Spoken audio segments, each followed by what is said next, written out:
Hello students, तो आज का हमारा जो चैप्टर रहेगा वो रहेगा स्टैटिस्टिक्स। तो स्टैटिस्टिक्स चैप्टर को हम लोग डीपली स्टडी करेंगे। इसके जितने भी कीवर्ड्स हैं कि क्या हमारे इसमें एग्ज़ाम ओरिएंटेड क्वेश्चंस आते हैं, कैसे एग्ज़ाम को अटेम्प्ट करना है, वो सब क्वेश्चन हम लोग यहाँ पे डिस्कस करेंगे। तो हमारा जो सबसे पहला पॉइंट है ये हमें जानना है कि हमारे पास क्या क्या इसमें इंट्रोडक्शन है, स्टैटिस्टिक्स कहाँ कहाँ से टॉपिक को उठाया है। There are 3 central tendencies of grouped or ungrouped data। यहाँ पे हमारे पास 3 सेंट्रल टेंडेंसीज होंगी ग्रुप्ड और अनग्रुप्ड डेटा की। तो कौन कौन सी होती है ये? Mean, mode and median. तो हमारे पास 3 सेंट्रल टेंडेंसीज हैं, मीन, मोड एंड मीडियन। तो हमारे पास यहाँ पे 2 और पॉइंट है, ग्रुप्ड एंड अनग्रुप्ड डेटा। तो ग्रुप्ड डेटा क्या होता है, अनग्रुप्ड डेटा क्या होता है, इसके बारे में आपको पता होना चाहिए। ग्रुप डेटा वो डेटा होता है जहाँ पर हम लोग ग्रुप बना लेते हैं, जैसे कि 0 to 10, देन 10 to 20, 20 to 30, ये ग्रुप बन गया। अनग्रुप्ड डेटा क्या होगा, रैंडमली 10 स्टूडेंट्स हैं, उनके जैसे मार्क्स बताए गए हैं। किसी बच्चे के 1 मार्क है, किसी के 5 है, किसी के 9 है, 8 मार्क्स हैं, तो ये अनग्रुप डेटा है। तो ग्रुप डेटा के लिए भी मीन, मोड, मीडियन होता है और अनग्रुप डेटा के लिए भी मीन, मोड, मीडियन होता है। तो सबसे पहले हम एक काम करेंगे, अनग्रुप डेटा को क्लियर कर लेते हैं, क्योंकि कई बार अनग्रुप डेटा के ऊपर भी क्वेश्चन दे देते हैं। बाकी ग्रुप डेटा हमारा सिलेबस का पार्ट है, अनग्रुप के पे मैं एक क्वेश्चन दे देती हूँ आपको। Question is find the mean, mode and median of the following data: 1, 5, 7, 8, 3, 2, 0, 9, 1, 4, 7, 6, 3, 9, 1, 2, 4, 9, 5।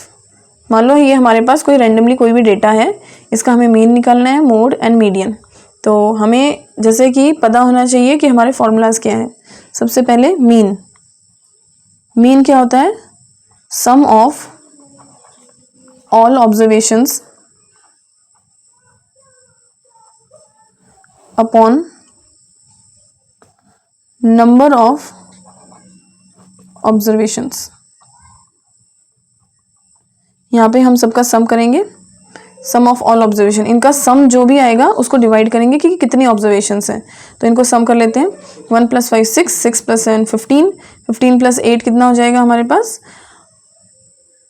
23, 26, फिर 28, यहाँ पे 29, 29 + 9 38, यहाँ पे 42, 42 + 7 49, 49 + 6 यानी 55, देन 58, 58 + 1 59, 59 + 9 68, देन 70, 74, 74 + 5 79, 79 + 9 88। तो 88 divided by number of observation 1 2 3 4 5 6 7 8 9 10 11 12 13 14 15 16 17 18 19। तो टोटल हमारी ऑब्जर्वेशन है 19। तो इसको हम यहाँ पे भी रख सकते हैं, अदरवाइज इसको पॉइंट में भी हम आंसर निकाल सकते हैं। तो पॉइंट में अगर आंसर निकालेंगे तो कितना आएगा?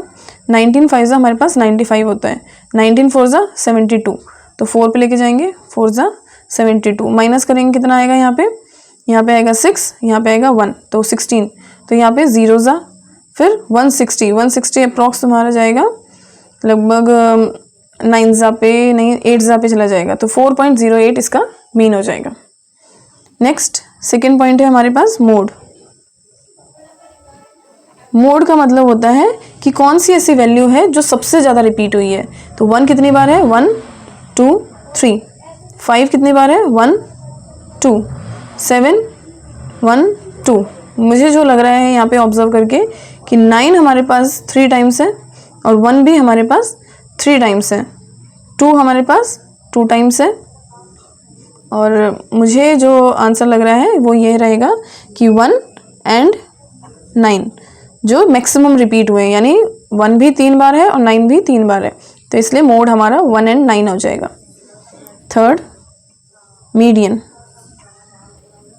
मीडियन निकालने के लिए हम पूरे ऑब्जर्वेशन को, जितने भी हमारे पास डेटा है, उसको हम लोग या तो असेंडिंग ऑर्डर में या डिसेंडिंग ऑर्डर में अरेंज कर देते हैं। तो इसमें arrange the data in ascending और डिसेंडिंग ऑर्डर। जैसे कि यहाँ पे 1 है 3 बार, तो मैं इसको असेंडिंग ऑर्डर में अरेंज कर रही हूँ। आपकी मर्जी, आप डिसेंडिंग ऑर्डर में भी कर सकते हैं। 1 1 1 3 टाइम्स। 2 कितने टाइम्स है? 2 2 टाइम्स है, तो 2 2। 3 कितने टाइम्स है? 1 2, तो यहाँ पे 3, 3। 4 कितने टाइम्स है? 1 2, तो 4 2 टाइम्स। 5 कितने टाइम्स है? 1 2, 5 भी हमारे पास 2 टाइम्स है। 6 हमारे पास 1 टाइम है। 7 हमारे पास अगेन 1 टाइम है।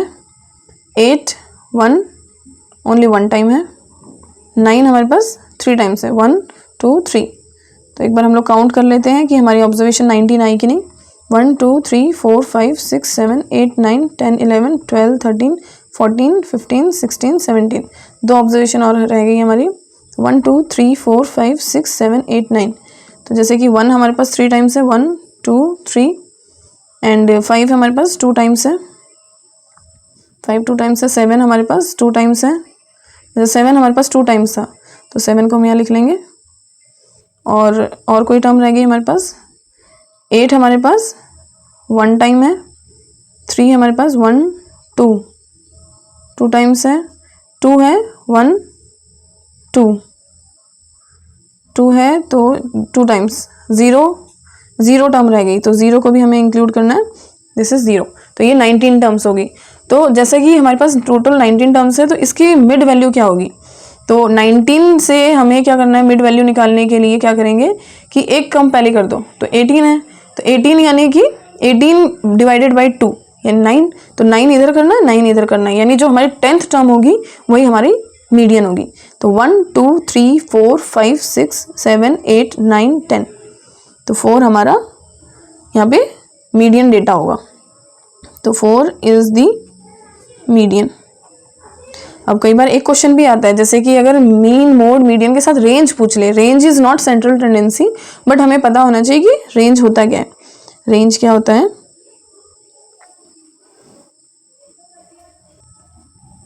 Observation minus lowest observation. तो यहाँ पे हाईएस्ट ऑब्जर्वेशन क्या है हमारी?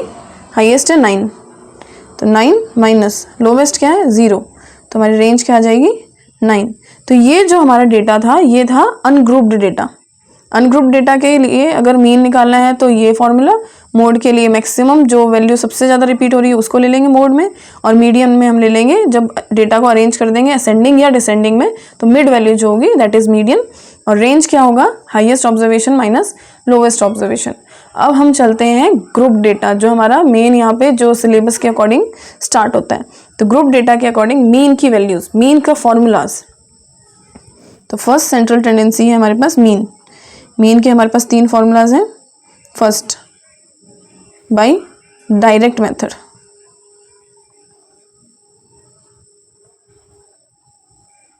सेकेंड है अज्यूम्ड मीन मेथड,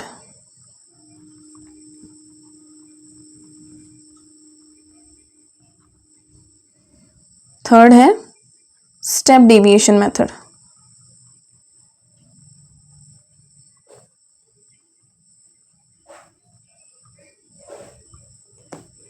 अब डायरेक्ट मेथड क्या होता है? एक्स बार मतलब mean. Mean is sigma. Sigma means summation of, sum of, किसका सम? जो आगे वैल्यूज लिखी जाएंगी, F I x I upon sigma F I. FI क्या है यहाँ पे, frequency, frequency of all observation, all terms, all values.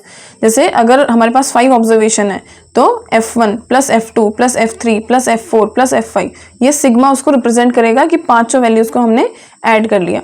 Same ऐसे ही यहाँ पे FI XI। अब XI क्या है यहाँ पे, XI is class mark. Class mark क्या होता है, जैसे कोई भी क्लास होगी तो उसकी जो मिड वैल्यू होगी दैट इज क्लास मार्क। ये सब हम डिस्कस करेंगे जब भी डायरेक्ट मेथड करेंगे, डायरेक्ट मेथड करते टाइम मैं ये सब बता दूंगी आपको। Now assumed mean method. Assumed mean method का मतलब होता है यहाँ पे हम कुछ मीन को अज्यूम करेंगे, ये हमारा अज्यूम्ड मीन होगा जिसको हम सेपरेट कर लेंगे।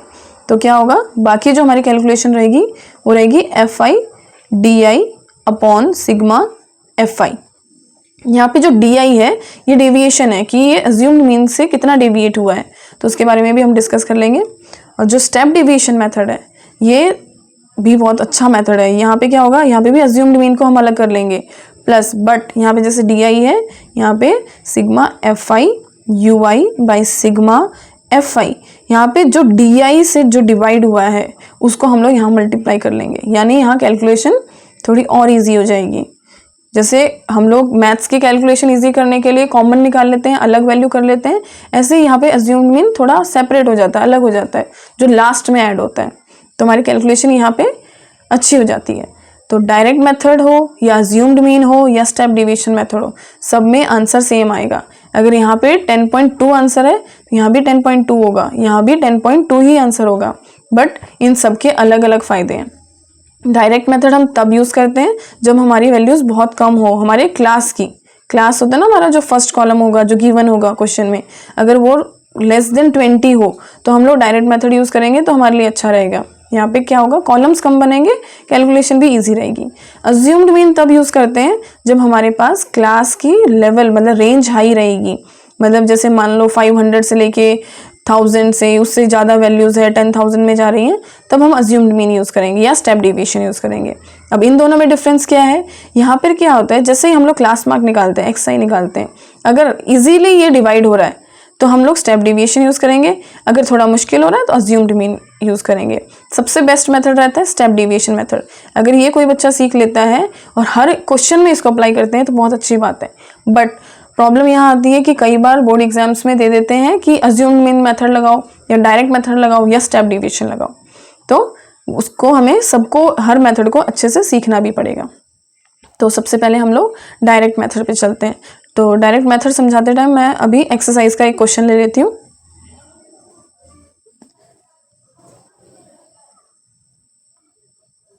एक्सरसाइज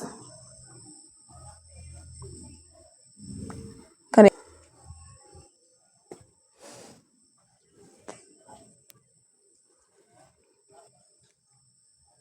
तो ये हमारा सबसे पहला क्वेश्चन है। A survey was conducted by a group of students as a part of their environment awareness program, in which they collected the following data regarding the number of plants in 20 houses. ये most important part है, 20 houses, यानी यहाँ पे हमारी जो frequency यानी कितनों पे सर्वे हुआ है that is 20 सिग्मा FI। ये हमारा सिग्मा FI है, यानी सभी frequencies को ऐड करने का वैल्यू है ये। Find the mean number of plants पर हाउस, तो इसमें हमें मीन निकालना है बेसिकली। तो ये जो क्लास है ये हमें क्लास शो करता है, जो पहला कॉलम होता है वो क्लास शो करता है, दूसरा कॉलम हमें फ्रीक्वेंसी शो करता है। तो सबसे हम पहले हम लोग टेबल वो बना लेंगे जो हमें गिवन है, तो उसको बना लेते हैं हम पहले। तो ये हमारी गिवन वैल्यूज़ हैं जो क्लासेस दी हैं और साथ में हाउसेस यानी FI फ्रीक्वेंसी दी है। तो हमें क्वेश्चन से पता चला कि सिग्मा FI हमारे पास 20 है। तो अब हम निकालेंगे क्लास मार्क। क्लास मार्क क्या होता है, क्लास मार्क निकालते हैं हम XI बोलते हैं जिसे, that is upper limit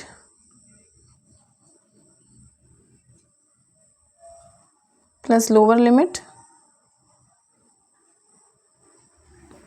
upon 2।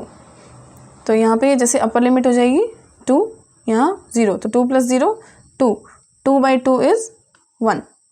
तो जैसे कि ये मिड वैल्यूज़ होती है तो 0 और 2 के बीच में 1 आया, वैसे 2 और 4 के बीच में 3, इसको वैसे भी चेक करें तो 2 + 4 इज़ 6, 6/2 इज़ 3। और यहाँ पे अब देखेंगे हम पैटर्न बन जाएगा, 4 और 6 के बीच में आता है 5, तो ये ऑड नंबर्स के कॉन्जिक्यूटिव ऑड नंबर्स की एक सीरीज़ बन रही है 1 3 5 7 9 11 एंड 13।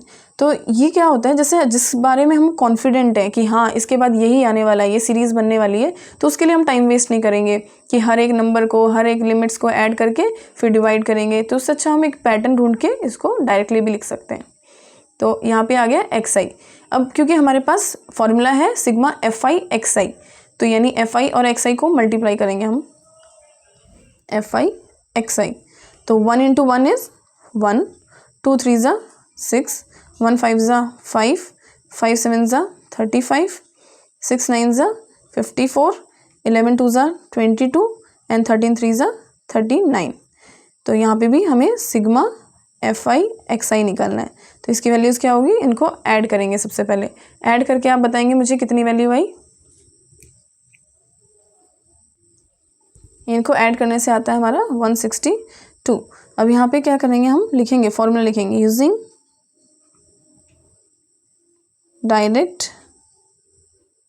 मेथड। यहाँ हम लोग मीन निकालने के लिए जो मेथड लिखेंगे उसके बारे में लिखना है कि यूजिंग डायरेक्ट मेथड। फिर फॉर्मूला लिखेंगे x bar is equals to sigma fi xi by sigma fi। Is यहाँ पे सिग्मा fi xi इज़ 162 डिवाइडेड बाई 20। तो 162 को 20 से डिवाइड करेंगे तो हमारा आंसर क्या आएगा 8.1। तो दैट इज़ अवर। बच्चों अब हम चलते हैं क्वेश्चन नंबर 2 की तरफ, जहाँ पे दिया है consider the following distribution of daily wages of 50 workers. 50 workers यानी यहाँ पर हमारे पास सिग्मा fi है, यानी जितने भी वर्कर्स हैं उनका सम दिया है। तो डेली वेजेस 100 to 120, यानी हमारे यहाँ पे जो क्लास है वो थोड़ी हाई रेंज की है और नंबर ऑफ़ वर्कर्स भी दिए हुए हैं। तो हमें फाइंड क्या करना है, find the mean daily wages of the workers of the factory by using an appropriate method. Exam में यहाँ पे आ सकता है डायरेक्ट मेथड या स्टेप डेविएशन या अज्यूम्ड मीन मेथड, तो उसके लिए हम हर क्वेश्चन के लिए प्रिपेयर रहेंगे। तो फिलहाल हमें अभी मीन निकालना है, तो यहाँ पे मैं आपको सिखाने के लिए अज्यूम्ड मीन मेथड यूज़ करूँगी। तो इस क्वेश्चन को मैं अभी नोट कर लेती हूँ। ये हमारी गिवन वैल्यूज़ हैं, इसको आपको ड्रॉ करना है, भले ही दे रखा है लेकिन फिर भी हमें लिखना तो होगा ये। तो इसको हम बना लेते हैं अभी। तो ये हमारा क्वेश्चन नंबर 2 है। इसमें डेली वेजेस दिया है, नंबर ऑफ़ वर्कर्स दिया है, सिग्मा fi हमारे पास है 50। अब आपको पता है क्लास मार्क कैसे निकालते हैं, इनकी मिड वैल्यू। तो 100 से 120 का मिड वैल्यू 110, 120 से 140 के बीच में 130। अब यहाँ पैटर्न बन चुका है तो हम डायरेक्टली लिख सकते हैं 150, 170 एंड 190। अब क्योंकि यहाँ पे मैं अज्यूम्ड मीन मेथड यूज़ कर रही हूँ, तो जो क्लास मार्क होती है उसमें से हम एक वैल्यू को अज्यूम करते हैं एज अ मीन। तो जनरली हम बीच वाली वैल्यू लेंगे। यहाँ पे कितनी ऑब्जर्वेशन है, टोटल 5 ऑब्जर्वेशन है, तो हमारी मिड वैल्यू हो जाएगी जो थर्ड वैल्यू है। तो हम इसको बोलेंगे अवर अज्यूम्ड मीन।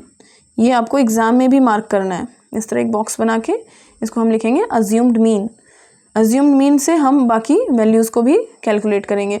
अब मान लो अगर 6 ऑब्जर्वेशंस होती तो उस केस में हमारे पास थर्ड एंड फोर्थ दोनों मिड वैल्यूज़ होती, तो उस केस में हम लोग थर्ड भी ले सकते थे, फोर्थ भी ले सकते थे।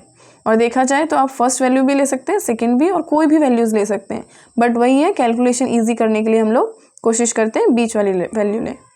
तो अब नेक्स्ट आता है हमारे पास डी है xi माइनस a कि जो हमारी वैल्यू है उसमें से अज्यूम्ड मीन कितना कम या कितना ज़्यादा है, ये डेविएशन शो करता है कि अज्यूम्ड मीन से कितना ज़्यादा या कम है। तो 110 माइनस 150 कितना हो जाएगा, -40।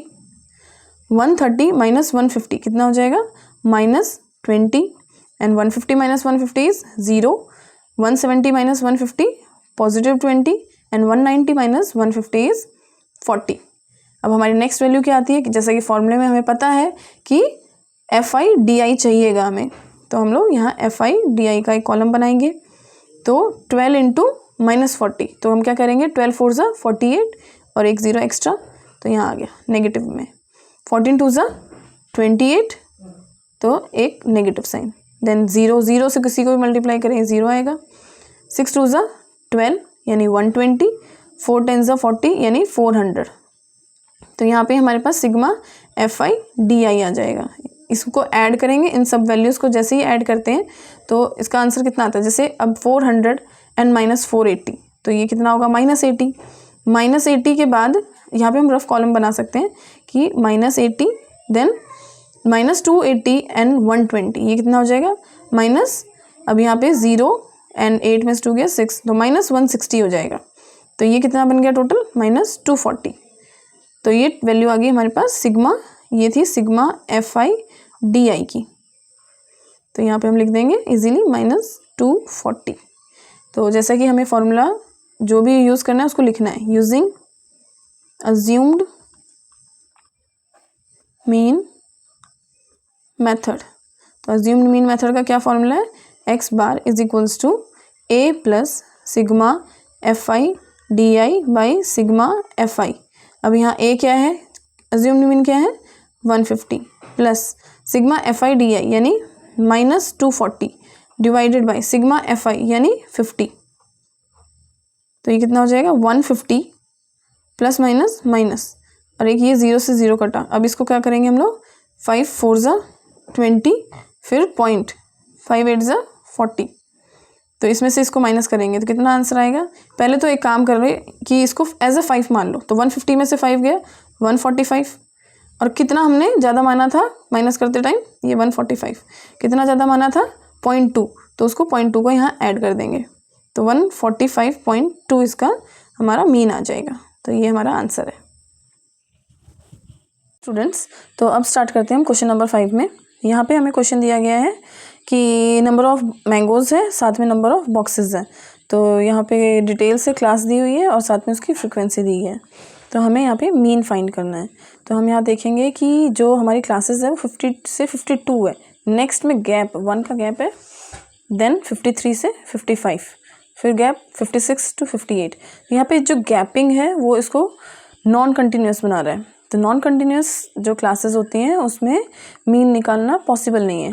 होता क्या है, जैसे 52 से 53 की जो डिटेल्स है, उनके बीच की जो डिटेल्स है 52.1 52.3, तो वो सब मिसिंग है। तो उनको कवर करने के लिए हम इस क्वेश्चन को क्या करेंगे, इसी क्लासेस को कंटिन्यूस बनाना पड़ेगा। तो कंटिन्यूस कैसे बनाते हैं तो वो मैं आपको बताऊंगी। इसको पहले नोट कर लेते हैं क्वेश्चन को।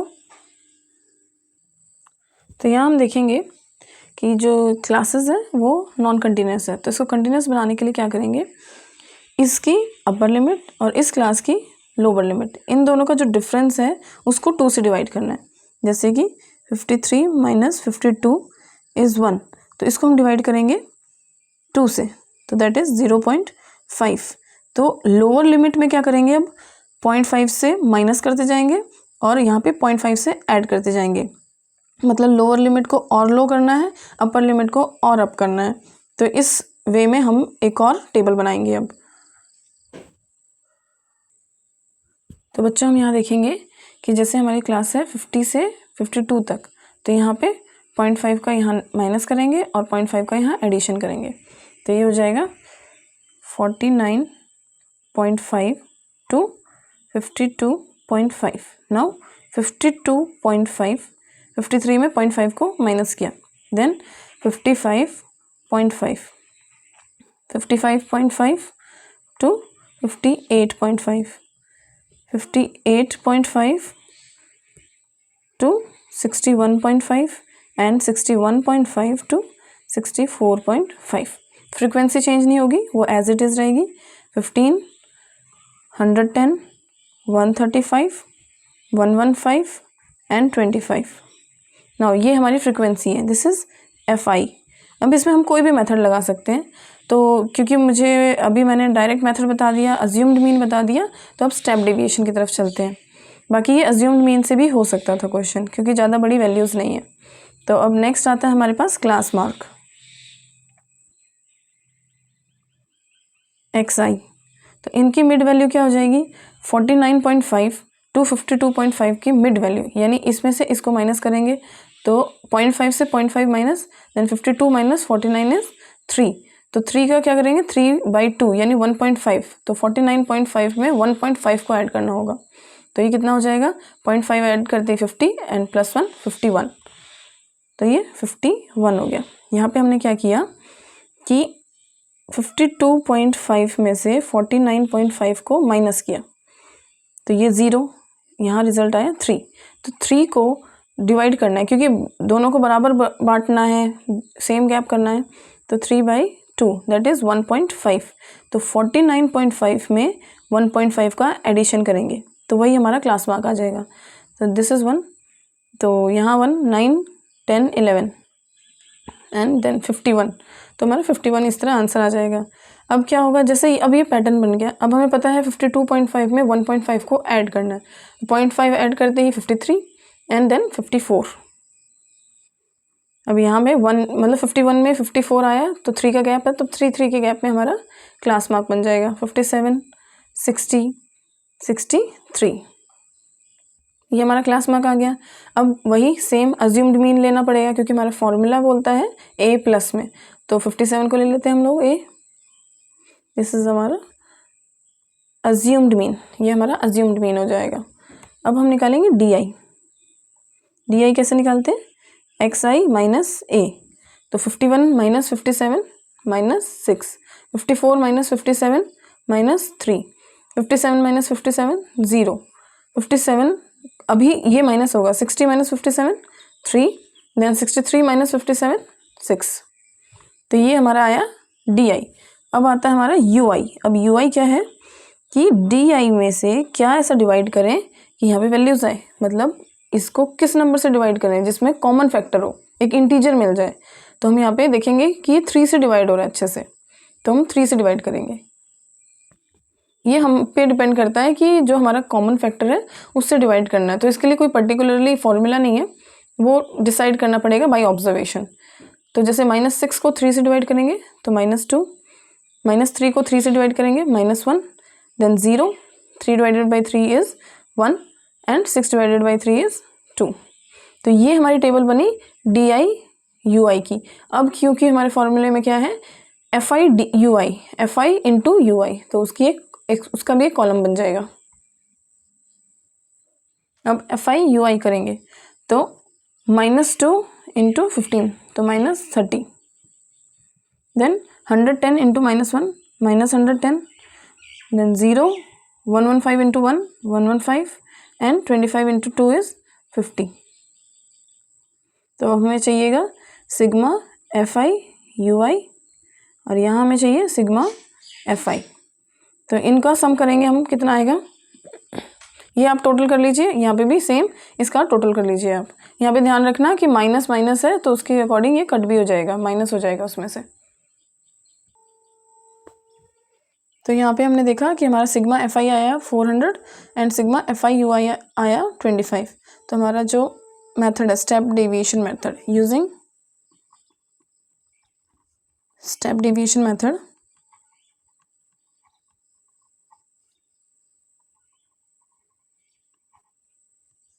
x bar is equals to a plus sigma fi ui upon sigma fi into h.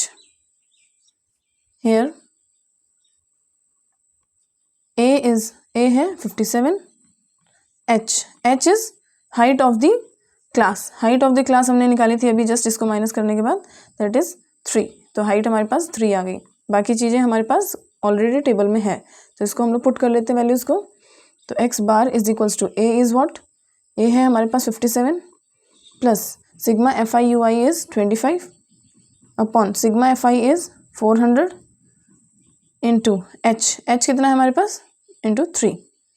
तो इसको हम लोग डिवाइड कर लेते हैं, 25 16 सा, तो हमारा आंसर कैसे आएगा, x bar is equals to 57 plus 3 upon 16। तो यहाँ पे है हमारे पास 57 प्लस, अब 16 जाएगा नहीं एकदम से, तो हम लोग करेंगे 0 पॉइंट, अब 16 30 आ गया, तो 16 1 जा 16, बचा कितना 14, तो 140 किसके आसपास आ जाएगा, ये आ जाएगा हमारा 8 के आसपास, तो 57.18 हमारा मीन हो जाएगा। तो this is our mean by step deviation method. पूछा जाए, कई बार रेंज पूछ लेते हैं, what is range, range is